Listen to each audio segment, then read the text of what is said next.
자, 이번에는 리니어 타입을 한번 확인해 보도록 하겠습니다. 오케이 누르시면 또 데이터를 인식을 하고요.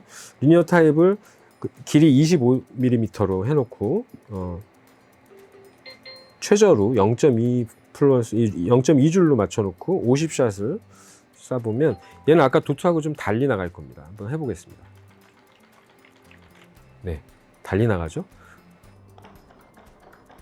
예, 선형으로 나가면서 왔다 갔다 하면서 이렇게 나가는데 굉장히 빨리 시술할 수 있다는 걸 확인하실 수 있습니다.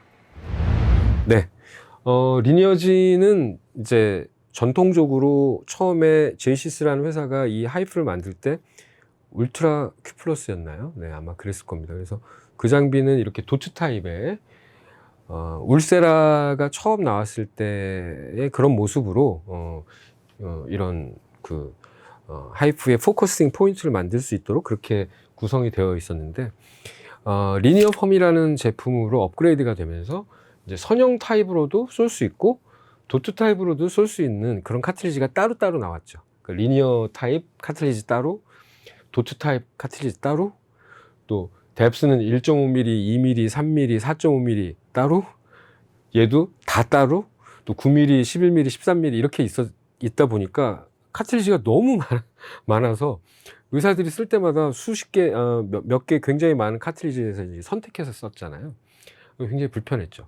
효과는 좋고 다 좋은데 너무 불편해서 또 지금도 대부분의 이런 카트리지를 보유하고 있는 하이프들은 다 그런 식으로 쓰고 있는데 이제 아이디어를 내 가지고 리니어 타입, 라인 타입하고 도트 타입을 한 카트리지에서 결정하고 또 뎁스도 다 한 카트리지로 몰아서 한 두세 개의 뎁스를 전부 다 한꺼번에 의사가 선택해서 쓸 수 있도록 카트리지 교환 시간을 줄이는 그런 혁신적인 방법을 도입했습니다. 그래서 자, 원래는 아시는 것처럼 울세라 같은 그런 울세라로 대표되는 대부분의 하이프는 이런 도트 타입을 갖고 이제 시술을 하죠. 그래서 소위 포커스드 울트라 사운드 되는 포커싱 되는 TCP 존이라고 그러죠. 서멀 코아뷸레이션 포인트 이렇게 얘기하는 그 존을 만들려고 초음파가 이렇게 한 개의 포인트로 이렇게 모여서 도트 타입으로 이렇게 나갔었는데 이 타입의 가장 큰 문제는 에너지 요 TCP 포인트의 에너지는 많이 올릴 수 있는데 너무 시술 시간이 오래 걸리죠. 그래서 예를 들면 울세라 800샷 정도를 쏘면 아무리 숙련된 의사 선생님이어도 아무리 못해도 한 30분 정도 쏴야지 그걸 다 쏠 수가 있거든요. 그러다 보니까 의사들이 야 이거 꼭 도트여야만 돼 리니어 타입으로 뽑을 수는 없어 그래가지고 이렇게 선형으로 뽑아가지고 하는 그런 타입들을 원하게 됐죠. 그래서 울트라 Q 플러스라고 하는 이런 JCC에서 만들었던 초창기에 나왔던 장비도 도트 타입이었지만 이제 리니어 타입으로 이렇게 리니어 펌이라고 하는 방법으로 업그레이드가 됐었고요. 지금 리니어지는 이 리니어 타입과 도트 타입을 한꺼번에 한 카트리지에서 의사가 선택해서 쓸 수 있고 또 여러 뎁스들 아까 제가 말씀드렸던 1.5mm 뎁스, 2mm 뎁스, 3mm 뎁스, 4.5mm 뎁스, 또 9, 11, 13mm 뎁스 뭐 이런 것들의 다양한 뎁스를 리니어 타입, 도트 타입으로 선택해서 사용할 수 있도록 그렇게 고안이 되어 있습니다. 다음 사진을 한번 볼까요? 자, 이게 지금까지는 이제 그 리니어지의 카트리지의 어떤 이노베이션, 혁명 뭐 이런 걸 설명드렸고요. 이것도 중요한데 기존의 대부분의 하이프들은 예를 들면 위치를 이동하지 않은 상태에서 쓰게 되면 리니어 타입이든 도트 타입이든 간에 이 양쪽 끝단에서 왔다 갔다 하면서 두 방 맞는 효과가 생기죠. 무슨 말이냐면 여기서부터 출발을 해서 쭉 갔다가 여기 한 방 쏘고 위치를 변경하지 않게 되면 거기 한 방 더 쏘고 다시 내려오죠. 갔다가 한 방 더 쏘고 내려왔다가 이동할 때 또 그 근처에 또 쏘잖아요. 그래서 이쪽에 양쪽 끝단의 온도가 굉장히 언이분하게 올라가는 걸 확인할 수 있습니다. 위험하죠. 특히나 리니어 타입 같은 경우 그런 경우에 굉장히 위험한데 리니어지는 이걸 오토 센싱 피드백 시스템을 이용해 가지고 이렇게 도트든 리니어든 약간 비껴나가게 디자인을 해놨습니다. 그래서 양 끝단에서 온도가 올라가는 것을 이렇게 오토 센싱 피드백 시스템을 이용해서 피해가고 있다. 이런 장점을 갖고 있다라고 말씀드릴 수 있습니다. 자, 조금 있다가 실제로 한번 보여드리려고 하는데요. 리니어지의 왼쪽 옆구리에는 이상한 서랍이 하나 있는데 그걸 이렇게 푸시해서 누르면 이렇게 열립니다. 열리게 되고 여기 뭔가 이렇게 카틀리지를 낄 수 있는 장치가 있습니다. 소위 DWR 시스템이라 그래서 Degassed Water Replacement 시스템이라고 합니다. 뭐 어려운 단어는 아니고요. 탈기수라 그래서 공기가 없는 증류수를 우리가 요 하이프에서 쓰잖아요. 그곳을 교체할 수 있고 교환할 수 있는 시스템이 있습니다. 왜 공기가 있으면 안 될까요? 이 물 안에. 고민을 해보신 선생님들도 계셨을 텐데요. 초음파 안에 물이 들어있지 않습니까? 그 물을 통해서 음파가 나오는데 피에조라는 트랜스듀서가 음파를 만들죠.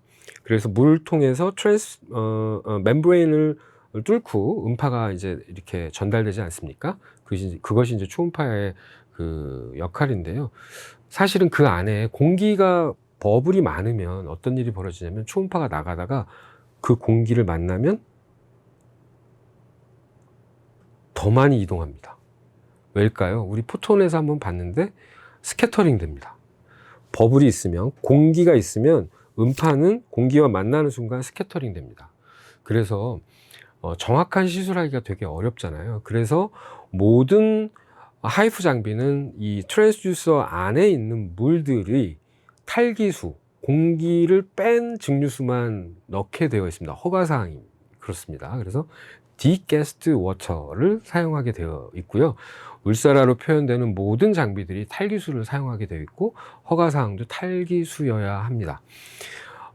이 리니어지는 거기다 한술 더 떠서 하나 더 추가해서 이 탈기수의 온도를 낮추는 역할을 할 수 있도록 탈기수를 교체할 수 있도록 그렇게 해놨습니다.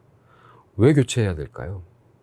예를 들면 제가 어떤 환자의 팔의 지방층을 파괴하는 시술, 즉 지방 융해수를 하려고 하면 리니어지를 아무리 못해도 한쪽 팔에 1000샷 이상 쏴야 되거든요. 1000샷을 리니어 타입으로 제가 쏜다고 가정을 할게요. 리니어 타입으로 1000샷을 쏘면 어떻게 될까요? 트랜스듀서가 전기 영향을 받아서 모터 방식으로 굉장히 빠르게 왔다 갔다 이렇게 할 거예요. 저 같은 경우 성격이 급해서 거의 0초에 맞춰 놓고 하거든요. 그럼 엄청난 빠른 속도로 막 움직입니다. 그러면 얘 때문에 열이 생기죠. 열이 생겨서 탈기수가 뜨거워집니다. 그리고 그것이 멤브레인을 통해서 피부로 전달되죠. 그러면 한참 쏘다 보면 화상을 입을 수가 있습니다. 네. 그래서 제이시스는 그것을 어떻게 극복했냐면 차가운 탈기수를 넣어놓고 그거를 리플레이스한 팁을 갖고 하나를 가지고 시술을 하다가 한쪽에서 또 교체된 탈기수가 들어있는 차가운 트랜스듀서를 이용해서 다른 시술을 또 하게 되면 훨씬 더 안전할 수 있기 때문에 온도를 냉각할 수 있는 그런 방법을 구현을 했고요. 정말 이 대목은 약간 혁신입니다. 그래서 다음 동영상을 보시면 어떻게 진행해서 탈기수가 교체되는지를 한번 확인하실 수 있습니다.